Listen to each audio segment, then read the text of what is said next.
ఓడిపోతే రఫరఫా ఏంటి నాకు అర్థం.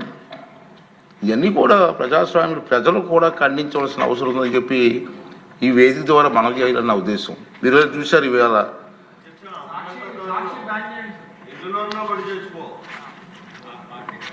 అంటే నేనేమంటానంటే నేను మీలా విమర్శించకూడదు కాబట్టి కొంచెం వస్తుంది, ఆవేశం వస్తుంది కానీ కంట్రోల్ చేసుకుని మాట్లాడాల్సి వస్తుంది. ఇంకా ఏం చేస్తామంటే నేను చూశాను ప్రజాస్వామ్యంలో గెలవచ్చు ఓడిపోవచ్చు. రాష్ట్ర అభివృద్ధిని దృష్టిలో పెట్టుకొని అందరు నాయకులు ముందుకు వెళ్ళాలి తప్పించి ఇష్టం వచ్చి మాట్లాడాలండి. సరే రాష్ట్రం గెలిచావు, ఏం చేసావు? రాష్ట్రాన్ని సర్వనాశనం చేశారు. మనం కళ్ళారా చూసాం, ప్రజలు కళ్ళారా చూశారు, అందుకే మన బుద్ధి చెప్పారు. ఇప్పుడు ఏం చేయాలి? నీ డ్యూటీ ఏంటి? అది ప్రతిపక్షంగా ప్రభుత్వం చేస్తున్న కార్యక్రమాలని మీరు అమలు చేయడం కోసం ప్రయత్నం చేయాలి.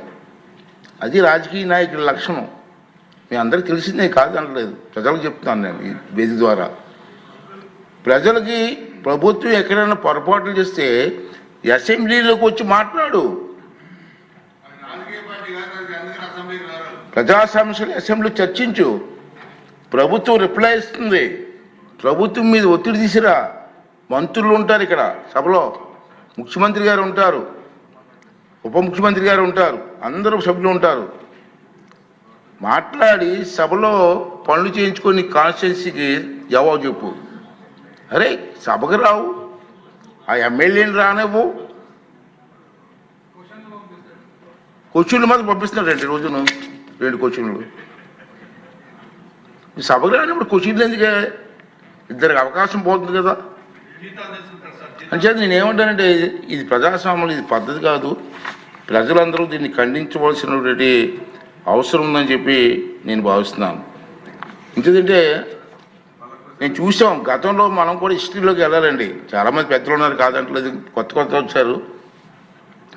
ఉమ్మడి రాష్ట్రంలో గౌతి లచ్చన్న గారని మీరు ఇప్పుడు పేరు విన్నారండి? అందరికీ స్వతంత్ర సమర యోధులు అతను. ఇప్పుడు శిరీష తాతగారే, మన ఎమ్మెల్యేగా తాతగారు. మా తాతయ్య గారు గౌతి లచ్చన్న గారి శిష్యులు. ఆ స్వతంత్ర పార్టీ నక్షత్రం గుర్తు ఆ పార్టీలో మా తాతయ్య గారు 4 టైమ్స్ ఎమ్మెల్యే గెలిచారు వారి నాయకత్వంలో. అతను ఒకసారి 40 మెంబర్స్ 50 మెంబర్స్లో ఎమ్మెల్యేలు గెలిచారు. వారి గురువు గారు రంగా గారు. ఇప్పుడు నాకు ఇయర్ గుర్తులేదు కానీ 48 or 50 మెంబర్స్ గెలిచారు ఆ పార్టీ నుంచి 78లో. ఇప్పుడు 78 జనతా పార్టీ నుంచి 60 మంది సభ్యులు గెలిచారండి ఆ పార్టీలో. గెలిస్తే ఏమైందంటే గౌతి లక్ష్మణ్ గారికి ప్రతిపక్ష హోదా ఇచ్చారు. నెంబర్ సరిపోయిందని ఇక్కడ మీరు గుర్తుంచుకోవాల్సి చెప్తున్నాను, మీరు మాట్లాడాలా. నెంబర్ సరిపోయిందని గౌతి లక్ష్మణ్ గారికి ప్రతిపక్ష హోదా ఇచ్చారు.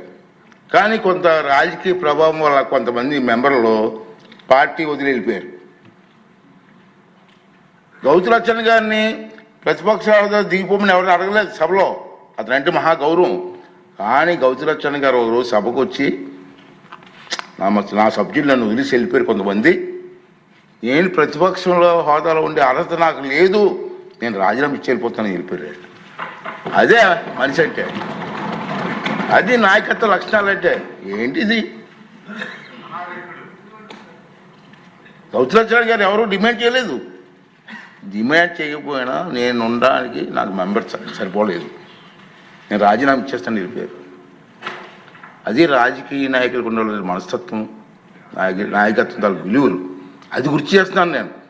ఇప్పుడు అంటే నెంబర్ లేకుండా నాకెందుకు ఎవరు ఏంటండి?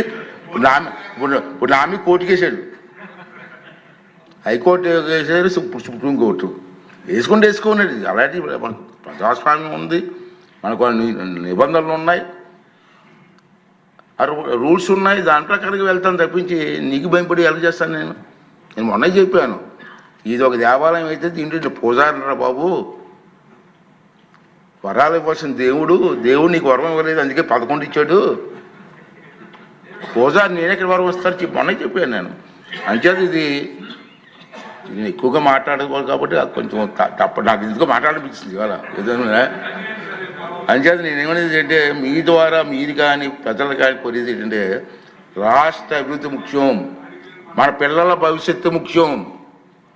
దానికోసం అందరూ కలిసి పనిచేయాలి తప్పించి కొన్ని దుర్మార్గాలు చేయడం మంచిది కాదు. శ్రీనివాసరావు గారు చెప్పింది చాలా చాలా విషయాలు కరెక్ట్ అండి, కాదనలేను. దాన్ని రిపీట్ చేయలేకపోతున్నాను నేను. అది నువ్వు అన్న డైలాగ్స్ కొంచెం తప్పట్లు కొట్టాలి, మేము కొట్టలేకపోతున్నాం, ఇది బాధ. సరే ఏదేమైనా దీన్ని ప్రజలందరూ ఖండించాలా, ప్రజాస్వామ్యం మీద నమ్మకం ఉన్న నాయకులందరూ ఖండించాలా, అన్ని పార్టీ వాళ్ళు ఖండించాలా. ఈ రాష్ట్ర అభివృద్ధి కోసం మనం పనిచేయాలా, దానికోసం అందరూ కలిసి పనిచేయాలని చెప్పి ఈ ఇన్ని సభలో మీ ద్వారా ప్రజలందరికీ మీకు రిక్వెస్ట్ చేస్తున్నానండి. ఇప్పుడు చంద్రమోహన్ రెడ్డి గారు. అధ్యక్ష నమస్కారం. లాస్ట్ 5 years గత 5 సంవత్సరాలు వైసీపీ పరిపాలనలో ఒక ముద్దాయి